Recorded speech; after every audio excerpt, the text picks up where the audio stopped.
Multikulturálne rozdiely v zdravotníckej starostlivosti u ukrajinských pacientov. V starostlivosti ukrajinských a slovenských pacientov rozlišujeme kultúrne rozdiely v prístupe k zdravotníckej starostlivosti, rodinnej dynamike, komunikácii a postojov k zdraviu.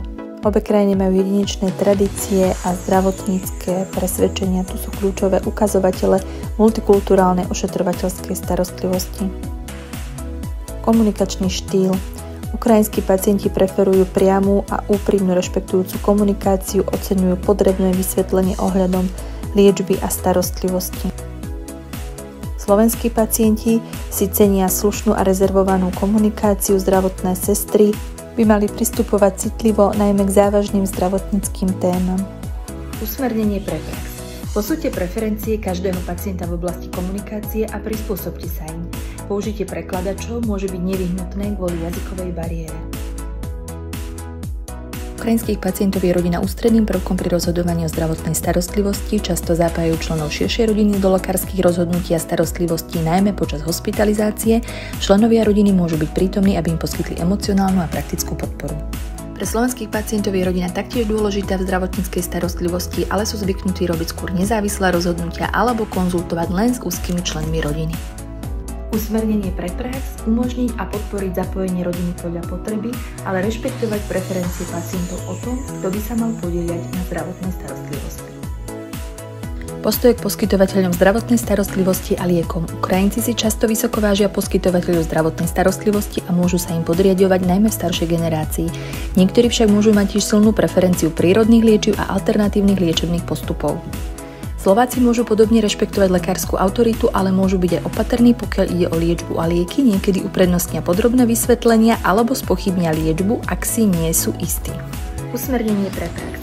Poskytnúť jasné vysvetlenia možnosti liečby a rešpektovať akékoľvek preferencie pacienta, tradičných či prírodných liečebných postupov, ale zároveň ich vyvážovať starostlivosťou založenou na dôkazoch. Náboženské a duchovné presvedčenia. Ukrajinskí pacienti sú prevažne ortodoxní kresťania a ich náboženské presvedčenie môže ovplyvniť ich názory na zdravie, starostlivosť na konci života, pôst či stravovacie preferencie. Zároveň duchovná podpora môže byť veľmi dôležitá najmä počas vážnej choroby. Mnoho Slovákov sa identifikuje ako rímskokatolíci, čo môže ovplyvniť rozhodnutia týkajúce sa zdravia, stravovacie obmedzenia a praktizovanie duchovnej činnosti počas choroby. Niektorí môžu v rámci svojej starostlivosti vyhľadať kaplána alebo duchovnú podporu. Usmernenie pre prax. Ponúkať prístup k službám duchovnej starostlivosti, rešpektovať náboženské praktiky a byť citlivý k stravovacím potrebám počas náboženských obradov. Názory na bolesť a chorobu. Pre ukrajinských pacientov je bolesť často vnímaná ako prirodzená súčasť choroby a je málo pravdepodobné, že ju otvorene prejavia, čo môže viesť nedostatočnému hláseniu bolesti. Slovenskí pacienti môžu byť tiež zdržanliví k bolesti, ale vo všeobecnosti sa cítia pohodlnejšie pri diskusii o príznakoch, ak sa ich na to priamo opýtajú. Usmernenie pre prax. Aktívne sa informujte o úrovni bolesti a pamätajte, že niektorí pacienti môžu minimalizovať bolesť, preto zabezpečenie príjemného prostredia môže zlepšiť výsledky liečby. Zdravotná gramotnosť a informačné preferencie. Starší Ukrajinci môžu mať obmedzenú zdravotnú gramotnosť kvôli bariéram zdravotnej starostlivosti vo vidieckých oblastiach, zatiaľ čo mladšie generácie môžu byť informovanejšie. Mnohí môžu očakávať podrobné vysvetlenie svojho stavu a možnosti liečby. Zdravotná gramotnosť je medzi Slovákmi vo všeobecnosti dobrá, ale stále sa môže uprednostňovať dôkladné a jasné vysvetlenia. Starší slovenskí pacienti môžu mať odlišné chápanie zdravotných informácií a môžu sa spoliehať na tradičné poznatky. Usmernenie pre prax. Prispôsobte informácie úrovni zdravotnej gramotnosti pacientov a v prípade potreby poskytnite tlačené a preložené materiály. Paliatívna starostlivosť. Ukrajinci môžu uprednostňovať zapojenie rodiny do paliatívnej starostlivosti. V tomto období môžu byť dôležité náboženské rituály a obrady. Podobne ako Ukrajinci, aj slovenskí pacienti si môžu vážiť prítomnosť rodiny a náboženské obrady. K diskusiám o konci života však možno pristupovať opatrnejšie. Usmernenie pre prax. Pristupujte k rozhovorom o konci života s citlivosťou a rodine ponúknite podporu. Rešpektujte všetky náboženské kultúrne obrady požadované pacientom či rodinou. Zhrnutie. Ukrajinci preferujú priamu a čestnú komunikáciu s rešpektujúcim tónom.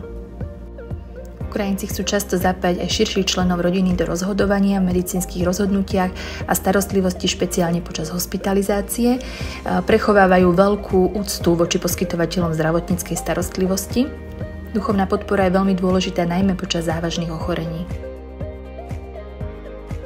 Bolesť je vnímaná ako prirodzená súčasť ochorenia, ale môžu byť pacienti menej otvorení vyjadriť ju. Starší Ukrajinci majú zníženú zdravotnícku gramotnosť kvôli nižšej dostupnosti vo vidieckych oblastiach, ale mladšia generácia je informovanejšia. Ukrajinci preferujú zapojenie rodiny v paliatívnej starostlivosti a pri rozhodovaní.